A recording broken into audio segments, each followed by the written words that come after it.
Hello students, I am Sahil. Welcome to IIT Manthan. Let's continue with alcohols. हम preparation of alcohols पढ़ रहे थे. From alkenes पढ़ा था हमने, उसके 3 मैकेनिज्म थे. और फिर एल्डिहाइड कीटोन से हम पढ़ रहे थे LiAlH4, NaBaH4 और निकल प्लाटिनम पलाडियम के हेल्प से. और चौथा था कि सोडियम ले हम किसी अल्कोहल में, है ना, इथाइल अल्कोहल लिया था हमने. तो आज हम देखेंगे और ग्रिग्नार्ड्स रिएजेंट से कैसे प्रिपेयर हो सकते हैं. ग्रिग्नार्ड्स रिएजेंट से कैसे प्रिपेयर हो सकते हैं. ग्रिग्नार्ड्स रिएजेंट हम किस में ऐड करेंगे? एल्डिहाइड और कीटोन में. फिलहाल कीटोन में ग्रिग्नार्ड्स रिएजेंट का रोल क्या रहता है कन्वर्ट करने के लिए अल्कोहल पे.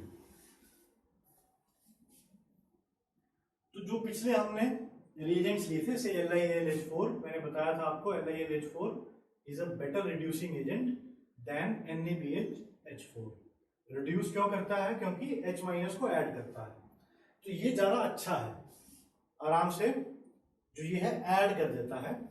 तो कहां कहां यूज होगा? देखो, ये एल्कीन्स में, एल्कीन के केस में कोई सा भी कारगर नहीं है. एल्कीन में कुछ भी ऐड नहीं करता. अगर डबल बॉन्ड है, कार्बन डबल बॉन्ड कार्बन, तो उसको कोई सा भी ये रिएजेंट रिड्यूस नहीं करेगा. इनका ये एडवांटेज भी है, क्योंकि जैसे क्या हो, अगर मान लो सपोज डबल बॉन्ड है और ये भी है, ठीक है, एक साथ में है. अब मुझे इसका अल्कोहल बनाना है, ये एज इट इज पड़ा रहे. तो हर रिएजेंट का अपना अलग यूज है, वो पता होना चाहिए. अगर मैं इसमें H2 डाल दूं इन द प्रेजेंस ऑफ निकल प्लाटिनम पलाडियम, तो इसका भी, ये भी सिंगल बॉन्ड बन जाएगा. इधर भी ऐड हो जाएंगे हाइड्रोजन, इधर भी दोनों जगह ऐड हो जाएंगे, तो उसमें प्रॉब्लम है. ठीक है, यहां पे फिर मैं क्या ऐड करूंगा? या तो ये या फिर ये, क्योंकि ये दोनों ही इसको छुएंगे भी नहीं, इसको रिड्यूस कर देंगे, इसको अल्कोहल बना देंगे. लेट्स से यहां पे अगर LiAlH4 हो या फिर NaBH4 हो, तो क्या हो जाएगा? Double bond as it is रहेगा, ये OH बन जाएगा. हाइड्रोजन मैं नहीं दिखाता हूं जनरली, मतलब 2 बॉन्ड है, 2 हाइड्रोजन होंगी, 3 बॉन्ड है, 1 हाइड्रोजन होगी, 3 बॉन्ड है, 1 हाइड्रोजन होगी, वो भी लगा सकते हो. तो इनका फायदा है. बट अगर तुम H2 लगा दोगे इन द प्रेजेंस ऑफ प्लैटिनम, तो क्या हो जाएगा? ये भी सिंगल बॉन्ड हो जाएगा और ये भी OH हो जाएगा. तो डिपेंड करता है हमें प्रोडक्ट कहां से क्या लेके जाना है, कौन सा रिएजेंट हम यूज कर सकते हैं, और उसके लिए क्लैरिटी होनी चाहिए कौन सा किसको रिड्यूस करेगा. C डबल बॉन्ड हो मतलब एल्डिहाइड कीटोन लिखो. चलो, एल्डिहाइड और कीटोन हो अगर मान लो, तो वही दोनों ही कारगर हैं. बहुत बढ़िया, वो तो हमने किए थे सारे केसेस के. एल्डिहाइड कीटोन जैसे इसमें था, तो दोनों ही काम करेंगे, डबल बॉन्ड को छोड़ देंगे. और अगर कार्बोक्सिलिक एसिड हो, मतलब C डबल बॉन्ड OH है, ये है अगर, और इसके डेरिवेटिव्स कौन से होते हैं? एस्टर्स हो गए,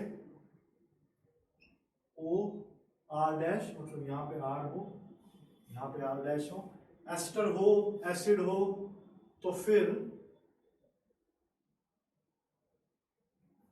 हमारा LiNH4 कारगर है, NaBH4 कारगर नहीं है. तो इस पे भी डिपेंड करता है कि क्या होगा. हाँ, एक और एक्सेप्शन है इन दोनों की ही, कि अगर बेंजीन रिंग के साथ हो डबल बॉन्ड, अगर बेंजीन रिंग के साथ हो डबल बॉन्ड, जैसे कि ये, इसको अगर डाल दें, इसको अगर डाल दें इन दोनों की प्रेजेंस में, तो ये बॉन्ड तो जाएगा ही जाएगा, ये तो जाएगा ही जाएगा, H है सपोज यहां पे, और साथ में ये भी चला जाएगा. मतलब एक्सेप्शन क्या है LiAlH4 की एंड NaBH4 की, कि ये एल्कीन को, एल्काइन को नहीं छेड़ते हैं. मगर ऐसा कोई केस आए कि डबल बॉन्ड जब इन कॉन्जुगेशन विद बेंजीन रिंग हो, जब भी कोई double bond in conjugation with benzene ring हो, तब ये प्रॉब्लम करते हैं. तब ये डबल बॉन्ड भी जाएगा, मतलब इसका प्रोडक्ट क्या आएगा? ये भी रिड्यूस हो गया, और ये तो होना ही था. ठीक है, एल्डिहाइड और कीटोन वाला CO ग्रुप तो होना ही था, साथ में डबल बॉन्ड को भी कर दिया. तो ये जो चेंजेस हैं याद रखने हैं.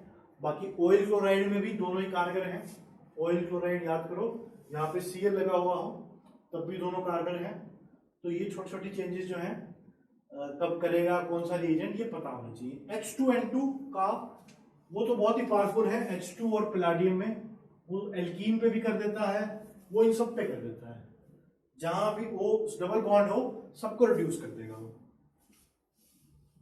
तो let's move on to Grignard reagent. इसके क्वेश्चन हम बहुत सारे करेंगे, जितने भी रिड्यूसिंग एजेंट है, H2 प्लैटिनम, Li Na वाला और ग्रिग्नार्ड रिएजेंट भी, सारे के सारे क्वेश्चन से और भी क्लियर होगा। एक बार ये ग्रिग्नार्ड रिएजेंट खत्म हो फिर इसके क्वेश्चंस पे आएंगे हम रिड्यूसिंग एजेंट्स के। बाकी LiLH4 NaBH4 याद ही रखा करो, बहुत जगह आने वाले हैं ये भी। हाँ, coming on to Grignard reagent. ये क्या होता है ग्रिग्नार्ड रिएजेंट? जब कोई एल्काइल ग्रुप यहाँ पे मैग्नीशियम से जुड़ा हो और मैग्नीशियम जुड़ा हो किसी हाइड्रोजन से, तो ये हो गया कोई भी एल्काइल ग्रुप, ये तो मैग्नीशियम है ही, दिख रहा है, खुद से बोल रहा है, और ये हो गया कोई भी हाइड्रोजन। फ्लोरीन मत लेना, इसमें फ्लोरीन मत लेना।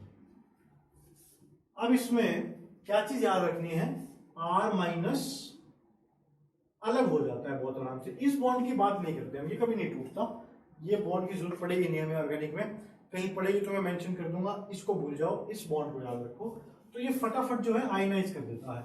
This is a very good source of alkyl, जो रेडिकल है उसका बहुत ही एनाइन जो है बहुत ही अच्छा सोर्स है।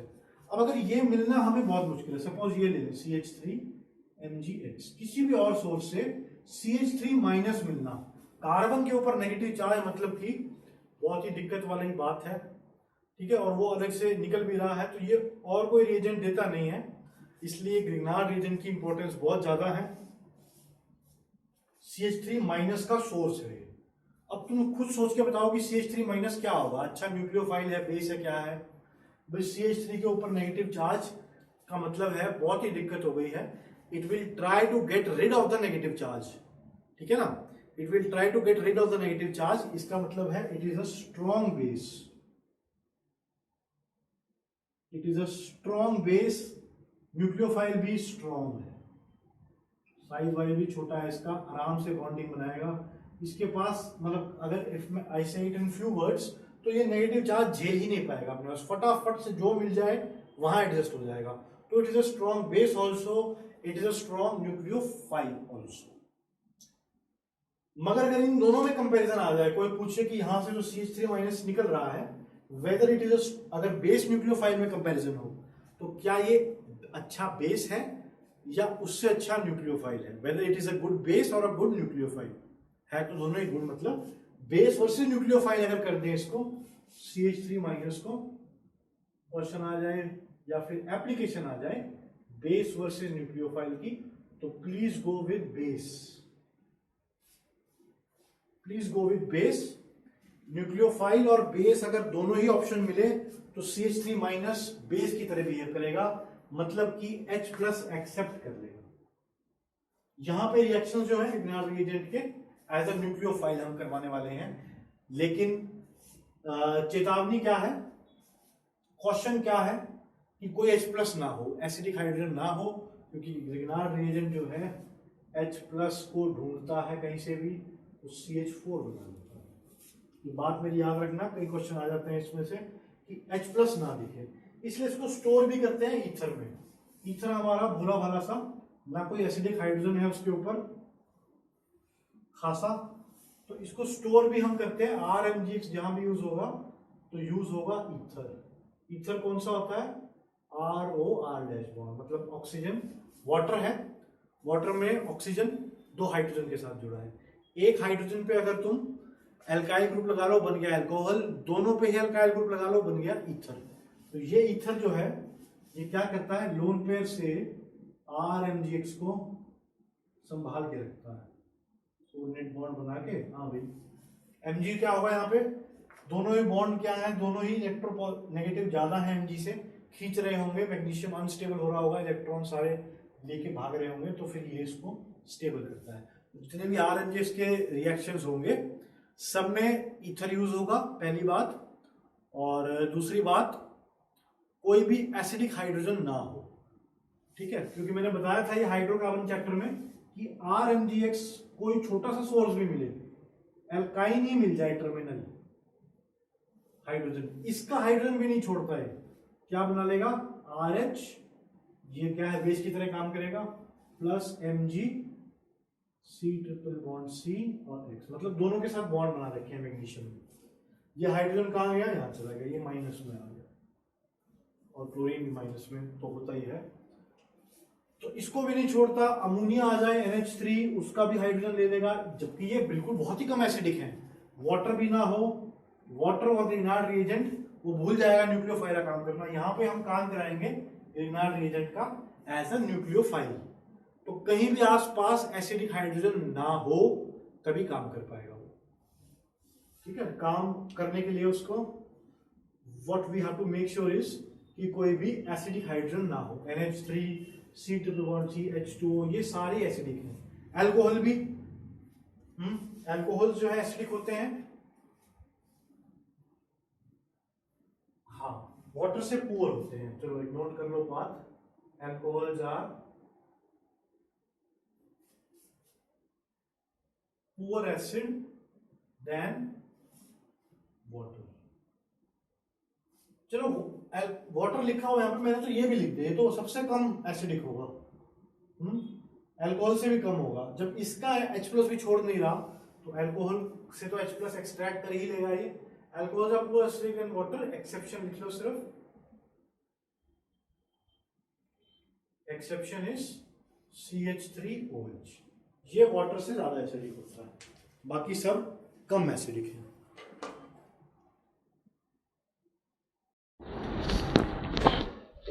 Hi students, I am Sahil. Welcome to IIT Manthan and let's continue with the chapter of alcohols. Alcohols की आज हम properties पढ़ेंगे। तो to start with, alcohols में कौन कौन से reactions possible हैं। Suppose ये एक R ग्रुप है, alkyl ग्रुप है, और ये OH ग्रुप है, तो कौन कौन से reactions possible हैं। या तो हो सकता है ये वाला OH बॉन्ड टूट जाए, तो फिर कौन से होंगे acid reactions, या हो सकता है ये OH टूट जाए, करेक्ट, हमने ये OH पूरा का पूरा बॉन्ड टूट जाए, हमने रिएक्शन भी किया हुआ है विद PCl5, याद करो, इसमें क्या आ जाएगा, पूरा का पूरा OH बॉन्ड टूटता है और हमें RCl मिलेगा। तो यानी ये बॉन्ड टूट जाए, तो ये अगर बॉन्ड टूटता है तो फिर जाहिर सी बात है कौन सा रिएक्शन होगा, एसिड रिएक्शन होगा ना, जिसमें H+ लूज कर रहा है, H- तो लूज होने वाला है नहीं इसमें से। तो इन रिएक्शंस की बात करेंगे पहले, एसिड रिएक्शंस की। और कौन सा बॉन्ड टूट सकता है, हो सकता है और क्या पॉसिबिलिटी है, जैसे एलिमिनेशन रिएक्शंस की पॉसिबिलिटी है, जो हमने हाइड्रोकार्बन्स में किया था in preparation of alkenes H2SO4 की प्रेजेंस में।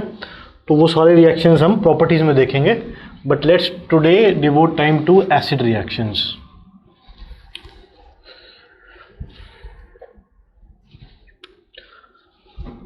ना अगर बात करें हम वाटर की reaction with active metals, sodium metal का रिएक्शन करें मान लो वाटर के साथ, तो आपको पता है इसमें H2 गैस एलिमिनेट होती, यस H2 गैस रिलीज होती है, राइट। कोई भी एक्टिव मेटल ले, सोडियम, पोटेशियम, एल्यूमिनियम, मैग्नीशियम, ये एक्टिव मेटल्स हैं। इनका रिएक्शन अगर हम करवा दें वाटर के साथ, तो वाटर हैज एसिडिक H+, तो H+ तो रिलीज हो जाएगा, इसकी जगह क्या आएगा, NaOH plus H2, correct. Now ऐसे ही जब हमारे अल्कोहल्स होते हैं, अल्कोहल्स भी सेम ही, उनके पास भी एक्टिव H+ है। तो लेट्स से कोई भी अल्कोहल हम लें CH3OH प्लस सोडियम मेटल, ये क्या देगा, CH3O minus Na plus H2 देगा। यहाँ पे 2 लगा दो,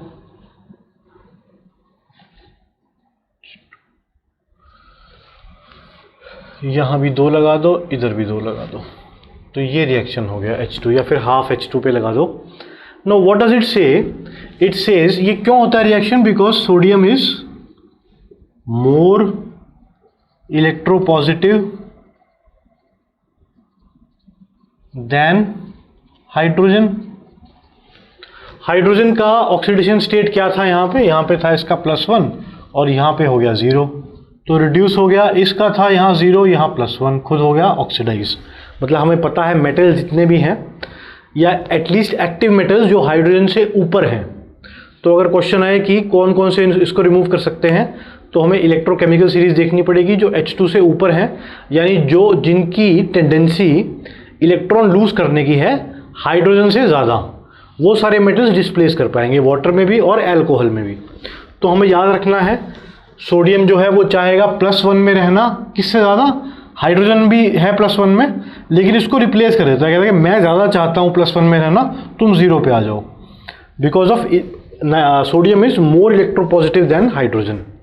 ऐसे ही सिमिलरली केस किसका होगा, और कौन सा एक्टिव मेटल है, पोटेशियम के साथ भी यही होगा रिएक्शन, ठीक है, एल्यूमिनियम के साथ भी, मैग्नीशियम के साथ भी।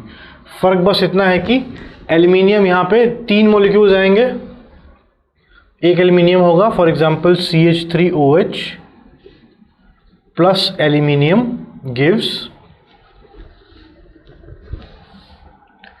CH3O- थ्राइस और एल्यूमिनियम 3+, साथ में हाइड्रोजन गैस।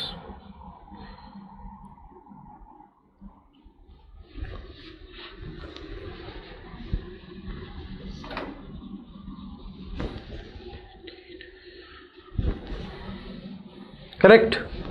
और अगर मैग्नीशियम हुआ तो यहाँ पे 2 आ जाएगा और यहाँ पे Mg2+ आ जाएगा। करेक्ट। तो जितने भी एक्टिव मेटल्स हैं ये क्यों रिएक्ट करते हैं अल्कोहल से, because they want to lose electrons, उनकी tendency to lose electrons is more than hydrogen. Correct. तो जो भी वो मेटल्स होंगे जिनकी रिएक्टिविटी हाइड्रोजन से ज़्यादा होगी वो रिएक्ट कर जाएंगे और खुद हाइड्रोजन की जगह ले लेंगे, उसको H2 की फॉर्म में या H जिसमें ऑक्सीडेशन स्टेट हाइड्रोजन का 0 हो उसमें ले आएंगे। ऐसे ही मैग्नीशियम के साथ भी C2H5O plus magnesium gives C2H5O- twice Mg2+ plus hydrogen. ठीक है, ये तो सिंपल केस हो गया, यहाँ पे सिर्फ 2 लगा दो। तो इसी तरह कैल्शियम से उतना विग्रस नहीं होगा, बाकी इन चारों से ही सेम बात रहेगी रिएक्शंस की। जितना ज़्यादा इलेक्ट्रोपॉजिटिव, पोटेशियम और ज़्यादा इलेक्ट्रोपॉजिटिव है, मतलब और ज़्यादा चाहता है इलेक्ट्रॉन लूज करना, तो पोटेशियम के साथ और ज़्यादा विग्रस होगा एज कम्पेयर टू सोडियम। तो इतनी सी बात थी रिएक्शन विद मेटल्स में, active metals. Next is the case reaction with hydroxide. ठीक है, NaOH के साथ, KOH के साथ, इन हाइड्रोक्साइड के साथ रिएक्शंस कैसे होते हैं।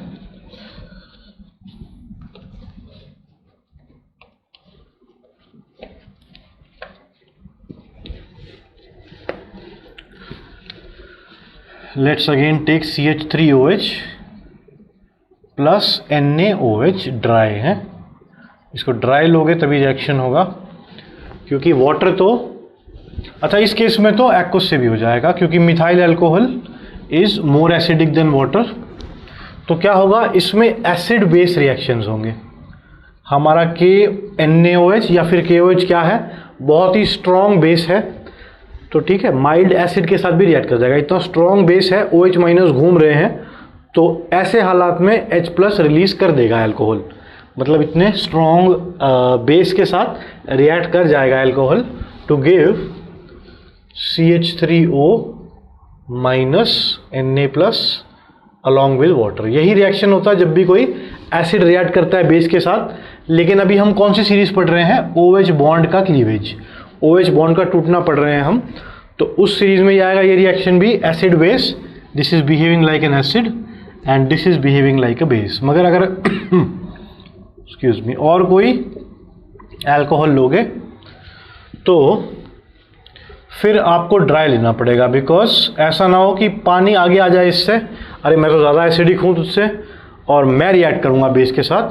तो इस केस में थोड़ा सा ध्यान रखना है, ड्राई लेना है और फिर सेम रिएक्शन हो पाएगा।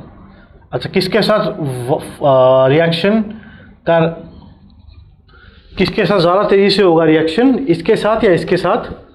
लेट्स चेक कि कौन सा ज़्यादा एसिडिक है, which is more acidic. Question एक बार खुद से करने की कोशिश करो, विच इज मोर एसिडिक, दोनों को कंपेयर करो, 1 डिग्री 2 डिग्री और 3 डिग्री करो और देखो कौन सा ज़्यादा एसिडिक आता है। लेट्स सी, ये OH बॉन्ड है, यहाँ से एक ही कार्बन जुड़ा है, ये OH बॉन्ड है, यहाँ से 2 कार्बन इस तरह से कार्बन जुड़े हैं, यहाँ पे 3 जुड़े हैं।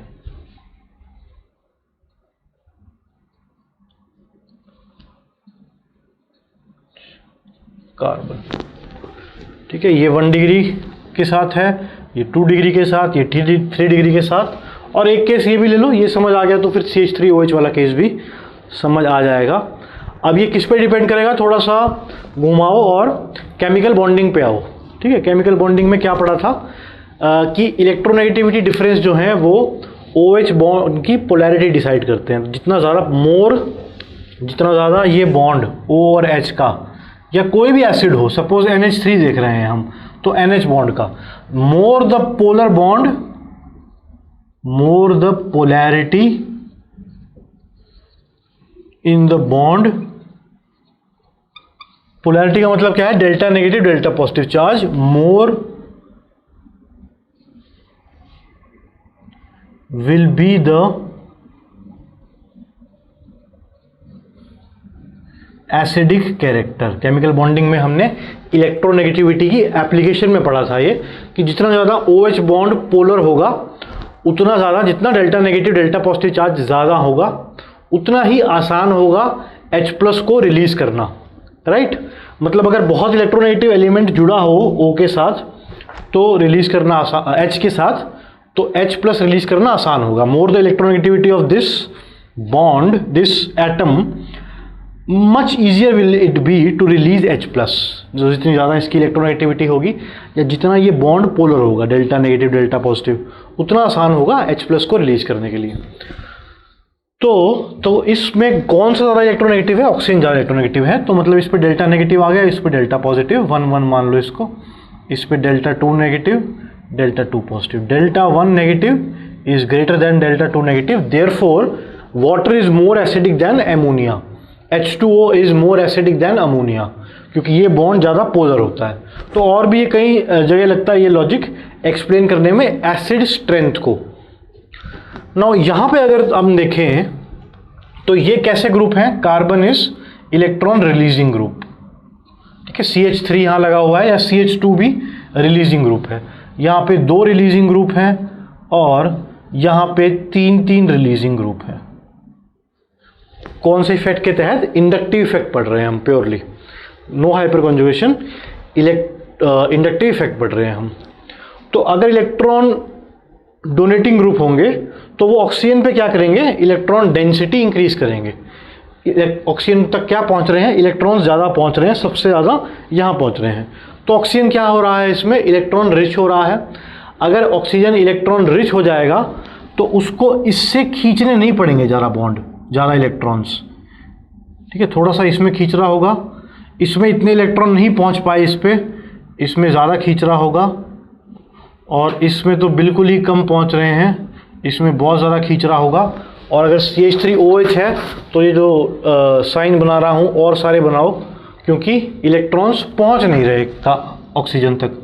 अगर नहीं पहुंच रहे ऑक्सीजन पर तो बहुत इलेक्ट्रोनेगेटिव है तो वो हाइड्रोजन के खींचेगा, हाइड्रोजन खींचेगा तो डेल्टा नेगेटिव और डेल्टा पॉजिटिव चार्ज की क्रिएशन होगी। तो इसलिए हम बोल सकते हैं कि 1 degree primary alcohol is most acidic as compare to 2 degree alcohol as compare to 3 degree alcohol. और सबसे ज़्यादा एसिडिक कौन सा होता है, CH3OH। ये तो वाटर को भी मात दे देता है, ये तो वाटर को भी मात दे देता है, ओनली एक्सेप्शंस इन अल्कोहल्स। तो हम ऑर्डर समझ गए हैं रिएक्टिविटी का। अल्कोहल्स के केस में 1 degree greater than 2 degree greater than 3 degree, और मेटल्स के केस में जितना H2 से ऊपर है, जितना इलेक्ट्रो पॉजिटिव है, तो फिर इसलिए इन्हीं मेटल्स का नाम आता है सोडियम, पोटेशियम, एल्यूमिनियम और मैग्नीशियम का। फिर next reaction is a very very major reaction, esterification. बहुत ही इंपॉर्टेंट है ये एस्टेरिफिकेशन। एसिडिटी ऑफ एल्कोहल्स में तो सबसे इंपॉर्टेंट यही है। क्यों है इम्पॉर्टेंट? बिकॉज इसमें क्या करते हैं, एक अल्कोहल रिएक्ट करता है with a carboxylic acid to give an ester and water. इसमें एसिडिटी ऑफ अल्कोहल का रिएक्शन है। बहुत ही हैरानी की बात है कि इतने स्ट्रॉन्ग एसिड के होते हुए भी कार्बोक्सिलिक एसिड, ऑर्गेनिक एसिड में one of the most acidic है। सल्फोनिक एसिड इससे भी एसिडिक है, बट वो बहुत ज़्यादा है नहीं हमारी थ्योरी में, ऑर्गेनिक में, है ना। तो हम जो पढ़ते हैं सिलेबस, उसके अंदर ये सबसे ज़्यादा एसिडिक है। सल्फोनिक एसिड का हार्डली एवर एनी क्वेश्चन आएगा। इसके साथ किसी अल्कोहल को रिएक्ट कराएं, CH3 CH2OH in the presence of H2SO4, acid की प्रेजेंस में, मतलब जो H+ रिलीज कर पाए, तो हमें मिलता है CH3 C double bond O CH2 CH3 plus water. ना देखने में ऐसा लगता है, या ऐसा बोलो सोचने में ऐसा लगता है कि कार्बोक्सिलिक एसिड कहाँ और अल्कोहल कहाँ। अल्कोहल तो पानी से भी पोर एसिड होते हैं, और कार्बोक्सिलिक एसिड ऑर्गेनिक में सबसे ऊपर एसिड होते हैं, करेक्ट। तो ऐसा दिमाग में आएगा कि यहाँ पे कार्बोक्सिलिक एसिड अपना H+ दे रहा होगा और वो यहाँ अटैक कर रहा होगा, यहाँ कार्बोकैटायन लग रहा होगा, कार्बोकैटायन यहाँ लगेगा, ऐसा कुछ दिमाग में आएगा। लेकिन यहाँ पे ये बॉन्ड टूट रहा है, ये वाला H+ यहाँ से रिलीज हो रहा है। अब इसका मैकेनिज्म देखते हैं, ये इंपॉर्टेंट क्यों है। कार्बोक्सिलिक एसिड में दोबारा से पढ़ोगे इसको, रिएक्शन ऑफ कार्बोक्सिलिक एसिड, यहाँ पे रिएक्शन ऑफ एल्कोहल से पढ़ रहे हैं, फिर प्रिपरेशन ऑफ एस्टर्स में फिर से पढ़ोगे, तो इसका मैकेनिज्म इंपॉर्टेंट है। ये तो आप समझ गए। ये रिएक्शन तो बहुत ही सिंपल है। इस H की जगह ये वाला अल्कोहल का मिथाइल ग्रुप आ गया, ये H गया और ये आ गया, तो देखने में बहुत ही सिंपल है। अब इसका मैकेनिज्म पढ़ते हैं और इसके थोड़ी सी डिटेल में जाते हैं।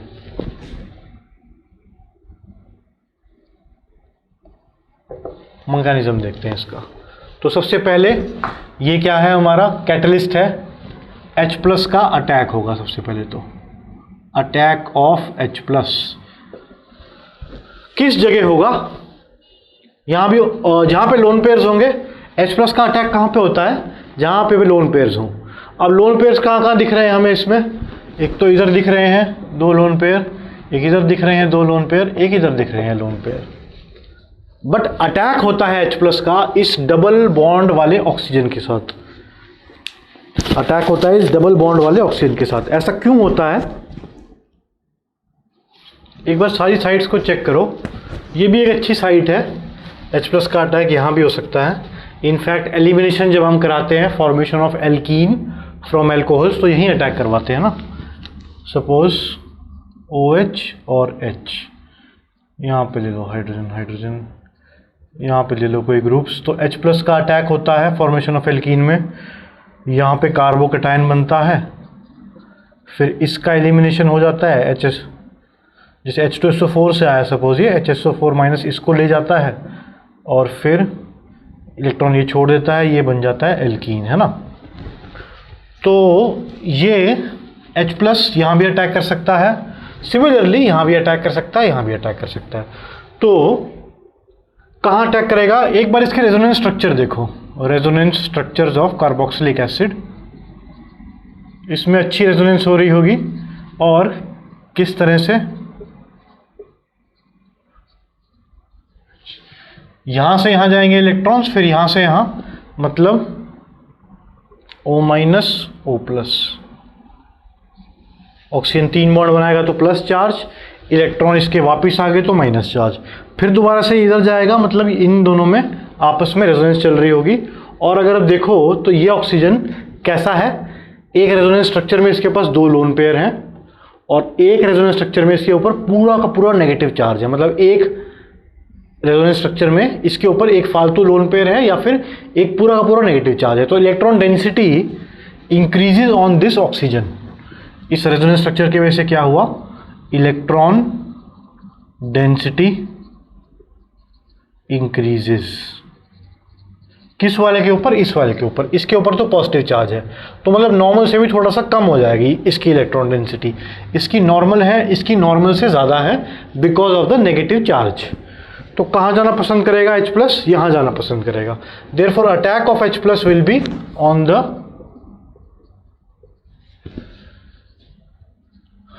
Double bond forming oxygen of carboxylic acid.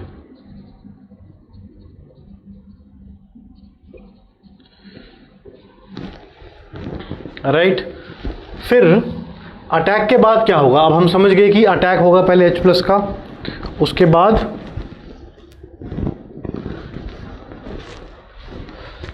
CH3 OH, 3 bond बना के तो ये पॉजिटिव हो जाएगा OH, ऐसा कोई स्ट्रक्चर हुआ. अब ऑक्सीजन बहुत देर तक तो पॉजिटिव चार्ज झेल नहीं सकता, तो फिर ये क्या करेगा? यहाँ वाले इलेक्ट्रॉन्स ले लेगा और ये बन जाएगा CH3 OH और positive charge. Formation of carbocation एक तरह का. अब कौन बचाने आएगा इसको? ये स्टेबल है वैसे तो, यहाँ से भी रेजोनेंस है, यहाँ से भी रेजोनेंस है, मगर ये अल्कोहल आएगा इसको बचाने. क्यों? अल्कोहल का ये जो साइट है, this is a nucleophile positive charge loving. तो next step would be CH3COH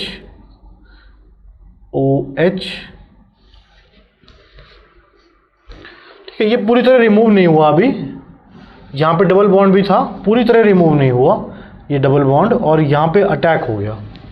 किसका? अल्कोहल का. O एक जगह है CH, एक जगह है अल्कोहल के CH2 CH3 और एक जगह है H. करेक्ट. इस ऑक्सीजन पे क्या आ गया? पॉजिटिव चार्ज आ गया. तो this is a because of ये जो ऑक्सीजन के अल्कोहल का ऑक्सीजन है, दिस इज अ न्यूक्लियोफाइल. तो न्यूक्लियोफाइल ने अटैक किया जहां पे इलेक्ट्रॉन्स की कमी थी. कहाँ इलेक्ट्रॉन की कमी थी? इस कार्बन को, क्योंकि डबल बॉन्ड ये ऑक्सीजन लेके जा रहा था अपने साथ.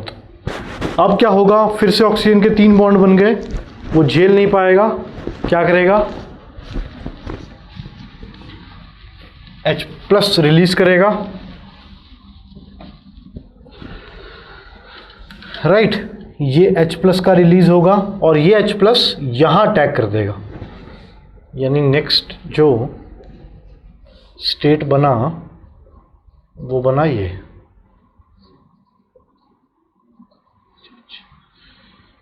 Oxygen CH2 CH3. अब आपको पता है water is a very leaving group, OH minus is a bad leaving group और H2O is a wonderful leaving group. तो ये चला जाएगा. अच्छा, एक बात और ध्यान रखनी है कि जो ये H प्लस का अटैक हुआ है, जो अल्कोहल के H प्लस ने अटैक किया है, ये उस ऑक्सीजन के साथ नहीं किया जो डबल बॉन्डेड था, क्योंकि कुछ ना कुछ करेक्टर 10% 5% अभी डबल बॉन्ड का भी होगा. ठीक है, पूरी तरह रिमूव नहीं हुआ ऐसे मान लो डबल बॉन्ड, इसलिए ये अटैक OH पे होगा जो ओरिजिनली यहाँ पे था, ये इस पे इसके H प्लस का अटैक होगा. उसके बाद वाटर रिमूव हो जाएगा. अब हमें मिला CH3 COH, again water is removed, OCH2 CH3. Positive charge तो बहुत देर तक रहेगा नहीं, तो फिर ये इसको फिर से हेल्प करेगा और CH2 CH3. इसको निकालने में किसने हेल्प की? H2SO4 ने. पहले H प्लस दिया था, अब HSO4 माइनस रह गया होगा, तो बेस बन के H प्लस को रिलीज भी करेगा. मतलब जो H प्लस इसने भेजा था कंपाउंड के अंदर, वो ही H प्लस इसने ले लिया, इसीलिए कहलाया ये कैटलिस्ट. तो कंपाउंड हमारा क्या बन गया लास्ट में? CH3 C double bond O CH2 CH3, ये बन गया. क्या क्या चीज़ें दिमाग में रखने के लिए हैं? दिमाग में रखने की बात यह है कि ये OH इस पानी में चला गया था, इसी की एलिमिनेशन हुई थी. करेक्ट. इस OH की एलिमिनेशन हुई थी, तो ये OH पानी में गया है और H किसको दिया था इसने? ये वाला, मतलब ये मैं ट्रायंगल बना रहा हूँ, ये वाला H और ये वाला OH, इन्होंने मिलके बनाया पानी. करेक्ट. H प्लस यूं का यूं जो आया था इस पे लगा था, बाद में निकल भी गया, तो ये डबल बॉन्ड को कोई फर्क नहीं पड़ा, मतलब इसकी जगह बस लग गया एल्कोहल, एल्कोहल का ऑक्सीजन और एल्काइल ग्रुप CH2CH3। तो ये किस तरह से क्वेश्चन आ सकते हैं इसमें, लेट्स सी।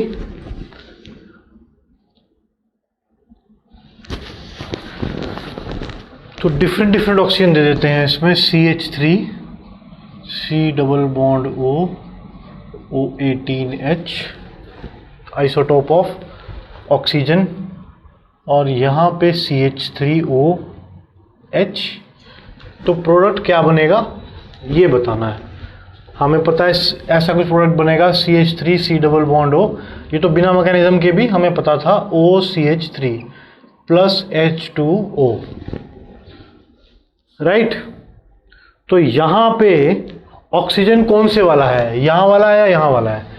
तो याद करो ये वाटर जो बना था वो इसका और इसका बना था, वाटर मतलब इसका और इसका वाटर बना था, यानी O18 कहाँ पे आएगा, यहाँ पे। ये डबल बॉन्ड इंटैक्ट रहा था, ये double bond as it is, और OCH3 ये वाला है एज इट इज, करेक्ट। तो O18 कहाँ पे आएगा, वाटर में आएगा। फिर से देखते हैं,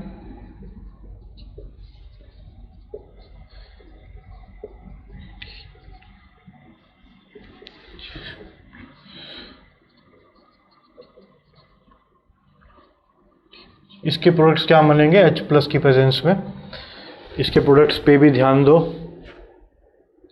अगेन ये तो बताना आसान है, यहाँ C2H5 है, C2H5, फिर कार्बन, ऑक्सीजन और OC2H5 प्लस वाटर, ये तो हमें पता है बिना मैकेनिज्म के भी।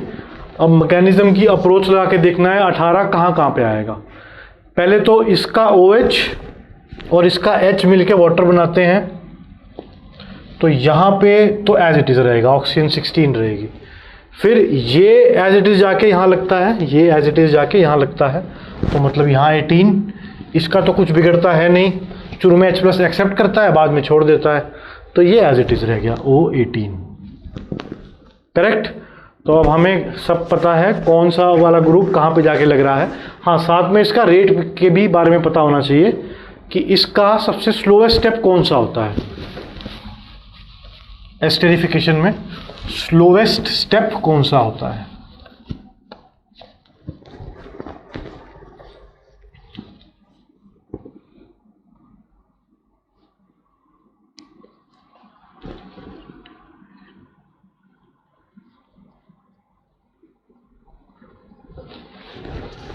तो जो अटैक हुआ था किसका, अल्कोहल का, किसके ऊपर अटैक हुआ था? जब कोई स्थिति ऐसी थी, यहाँ पे OH था, पार्शियल डबल बॉन्ड करेक्टर था, और आके यहाँ पे OC का अटैक हो जाता है। मतलब जब अटैक ऑफ अल्कोहल होता है और जब carbon is bonded with 3 oxygen atoms, यहाँ पे 3 बॉन्ड देख रहे हो, that is the slowest step. RDS उसका वही है, पूरे मैकेनिज्म के अंदर सबसे स्लो स्टेप यही होता है, क्योंकि कार्बन पे 2 OH ग्रुप भी अनस्टेबल होते हैं। सपोज कोई कंपाउंड दिख गया, ये वाला OH कार्बन, इस तरह का कुछ दिख गया मान लो, तो ये फटाफट एलिमिनेट हो जाता है, ये फटाफट एलिमिनेट होके HC डबल बॉन्ड O बना लेता है। कहने का मतलब क्या है, 2 OH groups on a single carbon is very unstable and will immediately release water। तो 2 OH group due to electronegativity difference आपस में डेल्टा नेगेटिव चार्ज आएंगे इन दोनों के पास, आसपास रहना भी मुश्किल हो जाएगा इनके लिए। तो 2 OH ग्रुप आपस में रह नहीं सकते, एक ही कार्बन के ऊपर, अलग अलग के ऊपर रह सकते हैं। तो 2 OH groups on a single carbon is very unstable and will immediately release water. तो ये सबसे स्लोएस्ट स्टेप है, यहाँ पे 3 OH के साथ जुड़ा है। और एक और चीज़ का दिक्कत कर देती है, steric hindrance delta negative delta negative delta negative, यहाँ पे भी इतना बड़ा ग्रुप आ गया तो टिकना मुश्किल हो जाता है इस कार्बन का। तो इस रेट को डिसाइड क्या करेगा, डिसाइडिंग फैक्टर, कैसे ये रेट ज़्यादा और कम होगा, deciding factor is steric hindrance.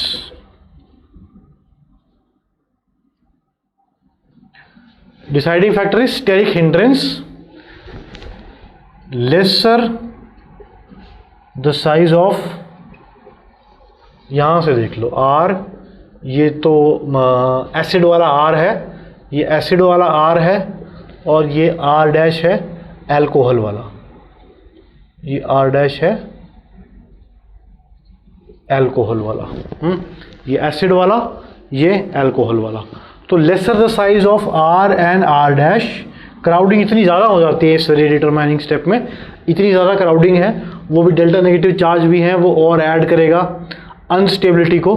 तो सबसे स्लो स्टेप ये होता है, सबसे मुश्किल वाला स्टेप ये होता है। सबसे मुश्किल वाले स्टेप को RDSG बोलते हैं, सबसे दिक्कत से हो जो, और सबसे स्लोएस्ट स्टेप भी ये है। तो सिर्फ और सिर्फ इस फैक्टर पे ध्यान दोगे। अगर कोई कंपैरिजन पूछ लेता है 2-3 एग्जांपल देके कि किस में सबसे फास्ट होगी एस्टेरिफिकेशन या इंक्रीजिंग डिक्रीजिंग रेट में अरेंज करो, तो सिर्फ और सिर्फ ये फैक्टर देखना है, lesser the size of R and R dash,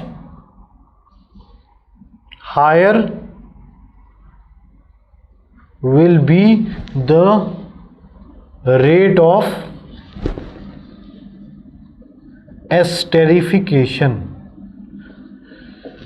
जितना छोटा साइज होगा उतना बढ़िया एस्टेरिफिकेशन होगा। जितने बड़े बड़े ग्रुप्स लगे होंगे यहाँ पे स्टेरिक हिंड्रेंस की वजह से इसका यहाँ पे आना मुश्किल हो जाएगा और उतना ही डिले हो जाएगा रेट।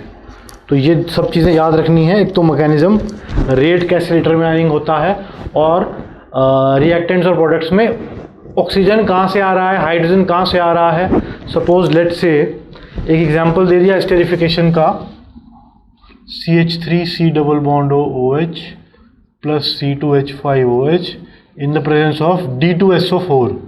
तो क्या प्रोडक्ट में फ़र्क पड़ेगा?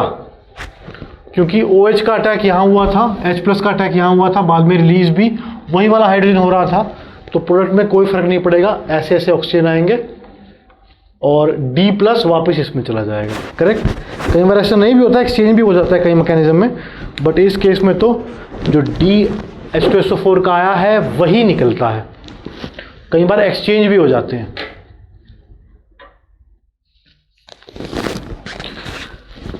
Next is test of alcohols.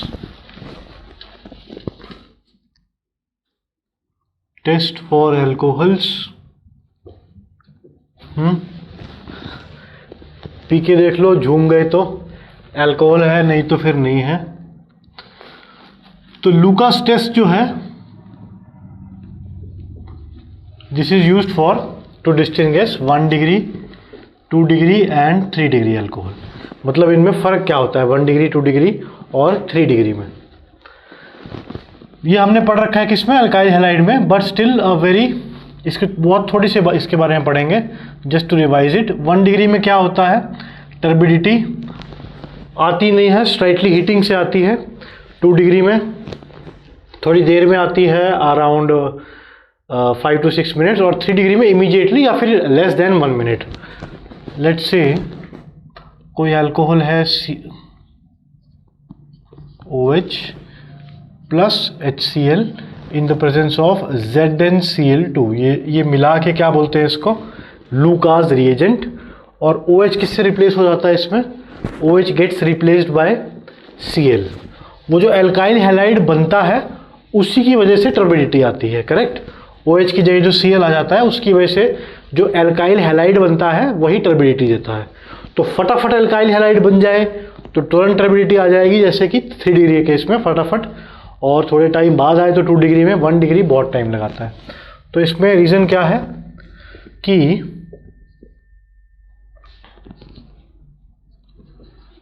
ये जो लुईस एसिड की तरह काम करता है और इसके लोन पेयर को पकड़ लेता है। फिर as a whole this is a good leaving group. ठीक है, OH अगर चला जाए, OH minus is not a good leaving group. तो ये जो इससे चिपक जाता है, क्या है ये, लुईस एसिड है, इलेक्ट्रॉन्स का बुखा है। तो ये जब आके इसको चिपक जाता है तब रिलीज होना इसका थोड़ा सा कंपैरेटिवली आसान है। तो मतलब यहाँ से पूरा का पूरा ग्रुप रिलीज होगा और फिर इस Cl माइनस का अटैक होगा। अब वो डिपेंड करेगा 1 डिग्री है, 2 डिग्री है, 3 डिग्री है। 3 डिग्री के केस में SN1 होगा तो ये निकल जाएगा और इसका अटैक कार्बोकैटायन बनने के बाद में होगा। करेक्ट। तो लेट्स से इसका एग्जांपल लेते हैं। ये निकला और Cl लग गया और निकला क्या, ZnCl2 और OH। माइनस चार्ज भी आएगा इसके पास, है ना, क्योंकि इलेक्ट्रॉन लेके गया था ये वाला ऑक्सीजन। तो क्योंकि इस ऑक्सीजन के पास नेगेटिव चार्ज है तो इस पूरे के ऊपर भी नेगेटिव चार्ज होगा। और जो H प्लस बचा, Cl माइनस तो यहाँ से अटैक कर दिया Cl माइनस ने। अब SN1 होगा या 2 होगा ये डिपेंड करेगा। ठीक है, 3 डिग्री में SN1 होगा, 3 डिग्री में इसकी ज़रूरत भी नहीं होती, बिना इसके भी हो जाता है। 3 डिग्री में we don't need because the carbocation is so stable. तो यही H प्लस इस पर अटैक कर देगा, ये निकल जाएगा, Cl माइनस आके लग जाएगा।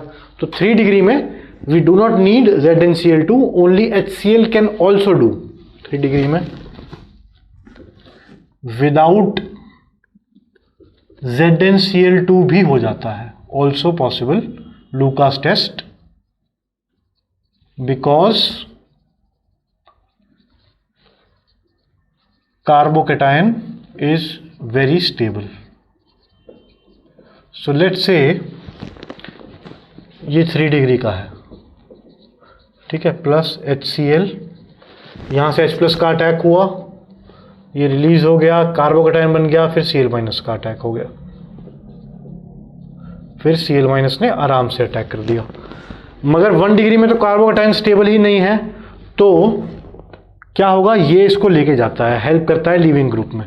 तो बस इतना सा याद रखना है, मैकेनिज्म ना भी याद रहे तो इतना याद रखना है, ये जो है नहीं देता है टेस्ट, या फिर ऑन हीटिंग देता है, और इसमें होता भी SN2 के थ्रू है। ठीक है, लूकास रिएजेंट का बहुत बड़ा रोल रहता है, ZnCl2 का भी। 2 डिग्री में किसी से भी हो सकता है, SN2 या SN1 depending upon alkyl halide and temperature and conditions. लेकिन ये 5 to 6 मिनट्स में देता है टर्बिडिटी, और 3 डिग्री वाला ये SN1 से देता है और इमीडिएटली देता है, या फिर लेस देन 1 मिनट। हर टेस्ट ही इंपॉर्टेंट है और हर नेम डायरेक्शन इंपॉर्टेंट है। लूकास टेस्ट इंपॉर्टेंट था तो मैंने दोबारा से इसको एक बार रिकॉल कर लिया हमने, इसको याद रखना है।